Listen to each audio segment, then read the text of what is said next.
Hello and welcome to In Focus Kentucky. I'm Mario Anderson. Each week on this program, we'll take a look at issues that matter to you right here in the Bluegrass State, and we'll talk to the lawmakers, community organizers, and people like you who help shape those policies. And today, we're looking at hunger in Kentucky and the impact it has on those who don't have consistent access to food.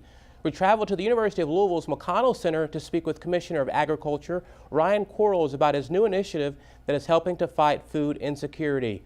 We'll also speak to Stop Hunger, a group at the University of Kentucky using research to lead the war on hunger. But first, we'll visit with God's Pantry Food Bank in Lexington, one of the many food banks throughout the state that distributed over 52 million meals to Kentuckians in 2017.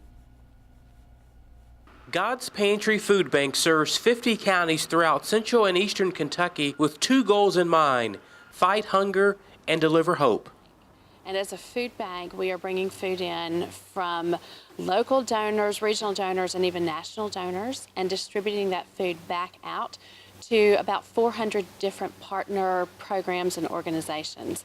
And those partners are food pantries, soup kitchens, homeless shelters, other smaller organizations who are in the business of helping people by giving away food, whether it's a prepared meal or grocery product. God's Pantry Food Bank says that 1 in 5 children in Kentucky wake up each morning unsure where their next meal will come from. Hunger is an issue here in our state, and even down deep into certain pockets of different communities of our state where people would be surprised that hunger exists. But hunger is prevalent in every region of our state, every corner, every neighborhood. There are people who are struggling with food insecurity every single day. God's Pantry says the thousands of volunteers they receive each year who donate their time to help the organization is one of the major keys to helping fight hunger.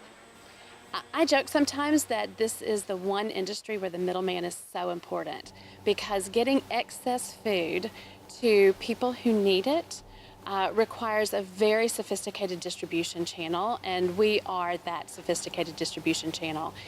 So the facility we're in right now is our primary warehouse. It's in Lexington, Kentucky, and the food that you see on the shelves here is what we call just in time. So all of this food is ready to go out to partner agencies who place their orders on an online system.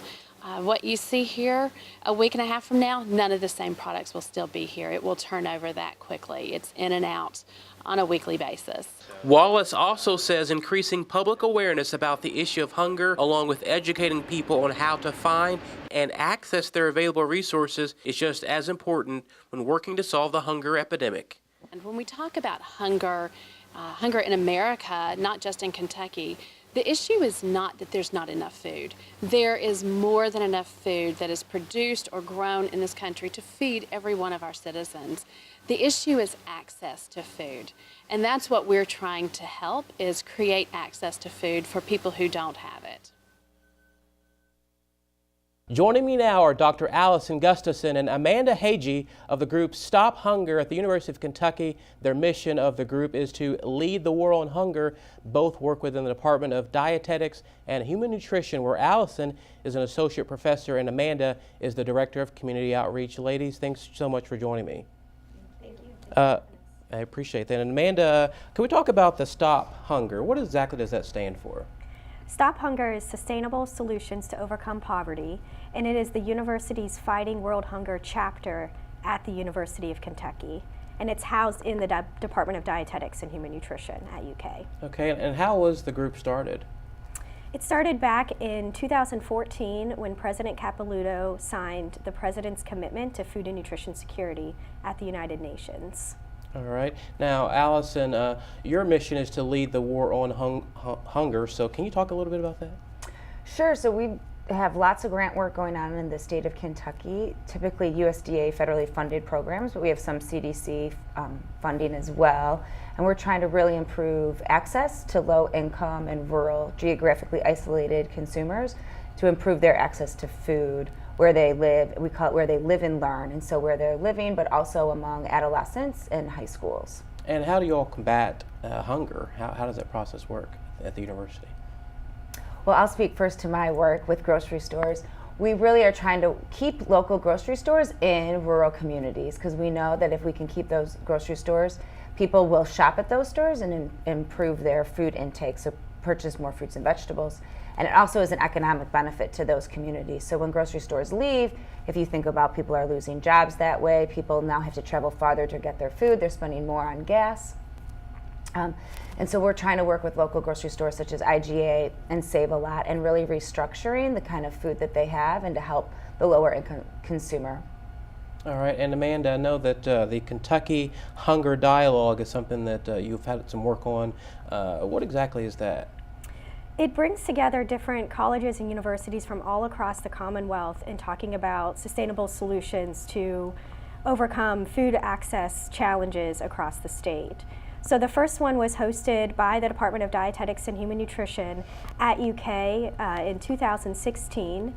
It brought together 120 individuals that were both community members, but then also students and faculty and staff from 15 different colleges and universities across Kentucky. Wow. Now, was there research that was presented during this? There was research presented, but the main focus is in the name and talking with one another and having a dialogue. So we had community members there talking about solutions that worked for them from when they were experiencing food insecurity to now having food self-sufficiency. And then some faculty did share about their research as well and talking about how we might be able to bridge the gap between universities and community members. And speaking about faculty, what's kind of been the feedback with people that you're working with at the university about the research you're working on? Very positive. There's a lot of work going on at the University of Kentucky in relation to fighting and ending hunger, and there's a lot of collaboration. It can't be done in one siloed area. It takes a lot, it takes a village really to end hunger. And where did the mission actually come from? The mission for Stop Hunger originated in the university's Fighting World Hunger initiative, and that was part of when President Capilouto signed the initiative back in 2014. And so it's part of a broader group of universities all across the globe that are looking at ways to end hunger. Now, what role do students play into kind of what you are doing with this process? That's the really fun part about it. We're very much student-centered, and so it's a student-led initiative. The Stop Hunger group is made up of 10 executive committee members that are all students. Additionally, there's a group called the Campus Kitchen at the University of Kentucky, and that's also student-led and engages over 1,000 students a semester in recovering food waste and then building and delivering healthy meals on and off campus. Well, hey, Amanda and also Allison, we appreciate your time on our show, In Focus. We've got a lot more to talk with you all about, but coming up, we'll talk more with Allison and Amanda about hunger in Kentucky, but first. And we are really good at producing food, raising livestock, and growing crops. So I find it appalling that over 700,000 Kentuckians are food insecure, meaning they don't have access to adequate food supply. We can do a better job. We'll talk with Commissioner of Agriculture Ryan Quarles about his Kentucky Hunger Initiative and why he thinks it will help food insecurity around the state. Next on In Focus Kentucky.